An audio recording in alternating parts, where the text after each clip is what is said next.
Chapter 4: The Weapons of Light. Our arsenal is spiritual and practical. We carry prayer that pierces darkness, hope that stabilizes the heart, and truth that unravels deception. We carry compassion that heals, justice that restores, and steadfastness that endures. The book of Revelation is not merely a catalogue of woes. It is a manual for those who will stand as beacons. The angels are messengers, but God's people are instruments. Practical action matters. Serve your communities. Feed the hungry. Defend the oppressed. Speak truth with humility. Train yourself in discernment.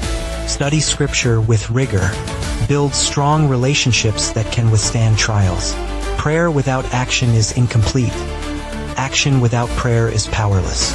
Combine both and you become a force the enemy cannot easily overthrow. Remember the promise. Even when darkness seems thickest, the dawn is appointed.